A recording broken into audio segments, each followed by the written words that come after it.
अब समाचार विस्तार से। मंत्री तलसानी श्रीनिवास यादव ने लोगों को घर न बेचने की सलाह दी है, क्योंकि प्रत्येक डबल बेडरूम का घर 1 करोड़ रुपए का है।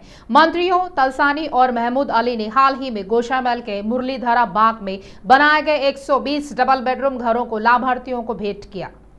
मंत्री तलसानी ने कहा है कि यहाँ के स्थानीय लोगों ने उम्मीद नहीं की होगी कि जिंदगी में ऐसा घर आएगा। यहाँ के लोग फल और फूल बेचकर गुजारा करते हैं, लेकिन आपको सलाह देते हैं कि आप अपने बच्चों को अच्छी शिक्षा दें। उन्होंने बताया है कि राज्य सरकार ने सरकारी स्कूलों का शानदार ढंग से जीर्णोद्धार किया है। उन्होंने कहा है कि नरेंद्र मोदी ने क्या दिया, उन्होंने घरों को ठीक रखने को कहा।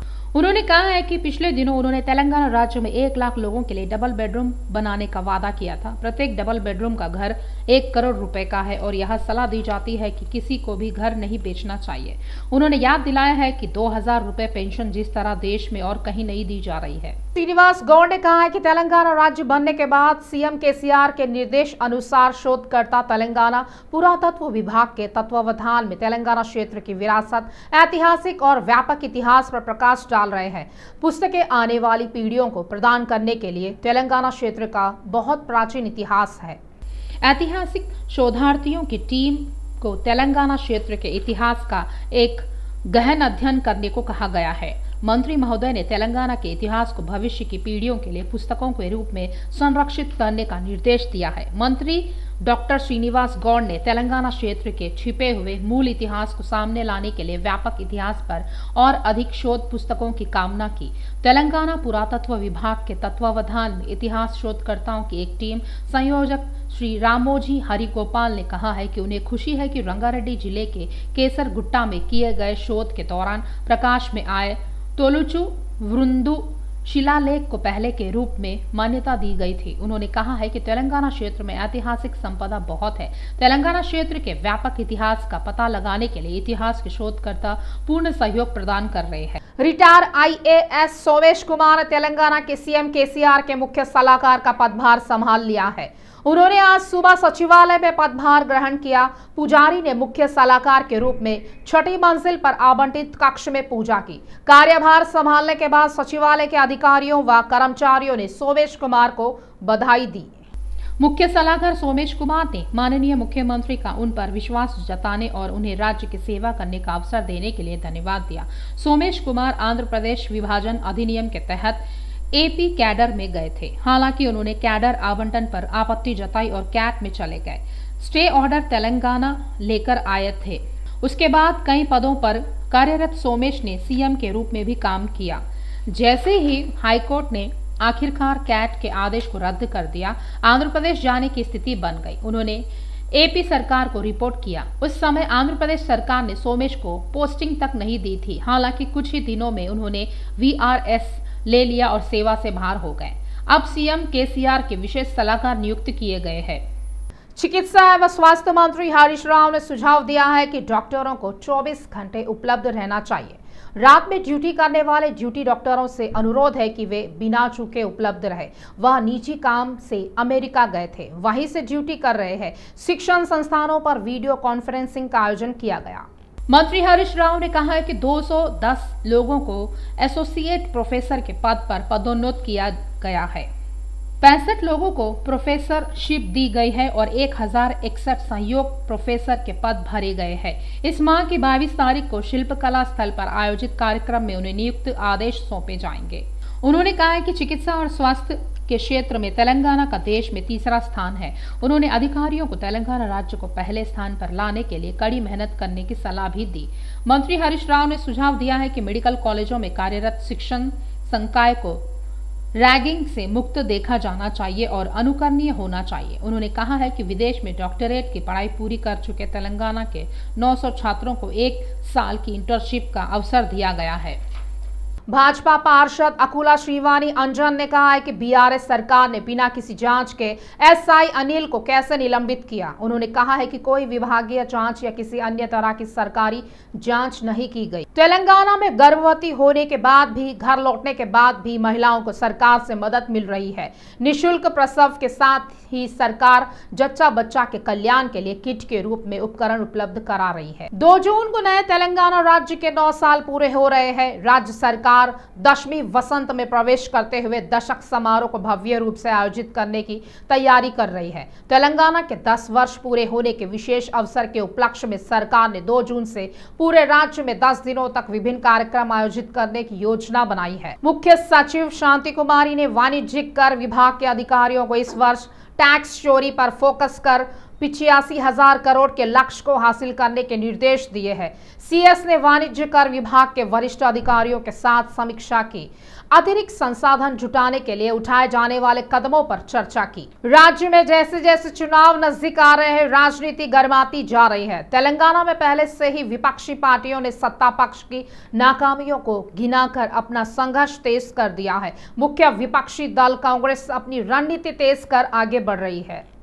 ऐसा लगता है कि पार्टी नेतृत्व ने भी राज्य पर ध्यान केंद्रित कर लिया है। तेलंगाना में कांग्रेस पार्टी के शीर्ष नेता द्वारा निकाली गई भारत जोड़ो यात्रा पार्टी कार्यकर्ताओं में उत्साह का संचार करती है, तो कहा जा सकता है कि इस महीने की 8 तारीख को हैदराबाद में हुई प्रियंका गांधी की जनसभा ने नेताओं में और जोश भर दिया है। इसी क्रम में कांग्रेस अध्यक्ष सोनिया गांधी के जून के पहले सप्ताह में हैदराबाद आने की उम्मीद है।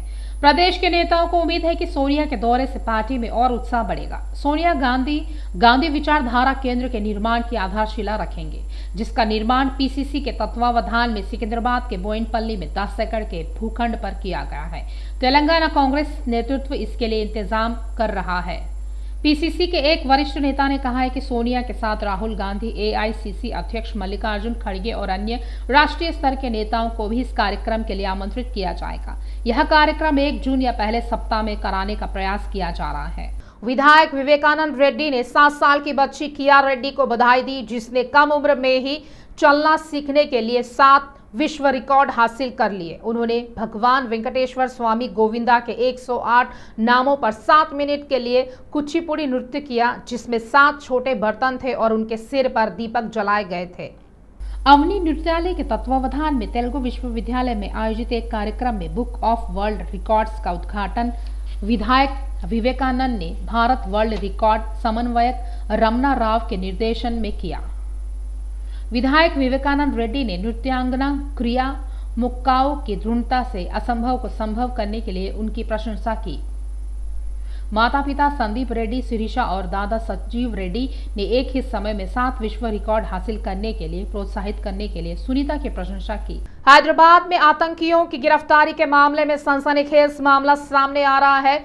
हिज्ब उत तहरीर से जुड़े इन आतंकवादियों ने युवाओं को आकर्षित करने के लिए की ऑफ राइट पाथ नाम से यूट्यूब चैनल का आयोजन किया। मालूम होता है कि इन आतंकियों ने तबाही के लिए 3 चरणों वाली योजना बनाई है। हैदराबाद एयरपोर्ट को दुनिया के सबसे पंक्चुअल एयरपोर्ट के तौर पर जाना जाता है। एविएशन एनालिटिकल फर्म सीरियस द्वारा जारी एक हालिया रिपोर्ट में जीएमआर हैदराबाद इंटरनेशनल एयरपोर्ट ने मार्च 2023 के महीने के लिए 90.43% का ऑन टाइम प्रदर्शन दर्ज किया। तमिलिसाई सौंदरराजन के तेलंगाना के राज्यपाल के रूप में कार्यभार संभालने के कुछ समय बाद से राज्यपाल और राज्य सरकार के बीच मतभेद इस हद तक बढ़ गए हैं कि उनमें दरार आ गई है। वे धीरे धीरे एक बड़े तूफान में बदल गए। मतभेद ऊंचाई तक पहुंच गया है। हालांकि कुछ दिनों से संपर्क में रहे इन दोनों के बीच नए सचिवालय के आमंत्रण पर बड़ा हंगामा हुआ है। जीएचएमसी में कई अधिकारियों की अनियमितताओं की जांच की गई है। आयुक्त लोकेश कुमार ने उपायुक्तों व अंचल आयुक्तों के दृश्य निरीक्षण की ड्यूटी निरस्त करने के आदेश जारी कर दिए हैं, लेकिन अभी तक उपायुक्तों को 10 लाख रुपए से कम के कार्यों का औचक निरीक्षण करना पड़ता था और उससे ऊपर के जोनल कमिश्नरों को औचक निरीक्षण कराना पड़ता था। हाल ही में गोशामल डीसी सहित कई अधिकारियों को रिश्वत लेते एसीबी ने पकड़ा था। आयुक्त ने इस पर विशेष ध्यान देते हुए जमीनी स्तर पर हो रही बातों की जानकारी ली, तथ्यों की पहचान की गई और एक महत्वपूर्ण निर्णय लिया गया। आयुक्त ने ठेकेदारों के काम करने के लिए आगे नहीं आने के कारणों पर ध्यान केंद्रित किया। औचक निरीक्षण के नाम पर डीसी व अंचल आयुक्तों ने पाया है कि बिल महीनों से लंबित है। ठेकेदारों से बिलों पर 0.5 से 1% भुगतान करने की मांग करते हुए उन्हें पता चला है कि जब तक पैसा नहीं दिया जाता तब तक निरीक्षण पूरा नहीं होता है। 3 जोनल कमिश्नर के साथ कई डीसी भी भारी वसूली करते पाए गए हैं। इस मामले को लेकर पिछले 2 साल से ठेकेदार आयुक्त से भी शिकायत कर रहे हैं। इसके साथ ही आयुक्त ने इस प्रकार की अनियमितताओं की जांच के लिए होने वाले दृश्य निरीक्षण को निरस्त कर दिया है। निरीक्षण कभी भी किया जा सकता है, लेकिन दृश्य निरीक्षण के नाम पर बिलों को रोकने की शक्तियों को हटाने से उनकी अनियमितताओं पर लगाम लग गई है। ठेकेदार इस फैसले से खुश है। क्षेत्रीय रिंग रोड के उत्तरी हिस्से में संगारेड्डी से तूप्रान तक सड़क के पहले चरण के लिए भूमि अधिग्रहण के लिए जमीन तैयार की जा रही है। राष्ट्रीय राजमार्ग एजेंसी ने सड़क के गुजरने वाले क्षेत्रों में भूमि के वर्तमान मालिकों की पुष्टि करने के लिए एक सर्वेक्षण को सक्षम करने के लिए एक अभ्यास शुरू किया है। मेरठ जिले के कीसरा मंडल के नगरम आरटीसी कॉलोनी में एक रियल एस्टेट कारोबारी की बेरहमी से हत्या कर दी गई। इसी इलाके के रहने वाले अशप्पा उर्फ अशोक की उसके घर के सामने ही बदमाशों ने चाकुओं से हमला कर हत्या कर दी थी। नारायणपेट जिले के औरंगापुर गांव का अशोक 4 साल पहले हैदराबाद आया था और वहीं रहता है।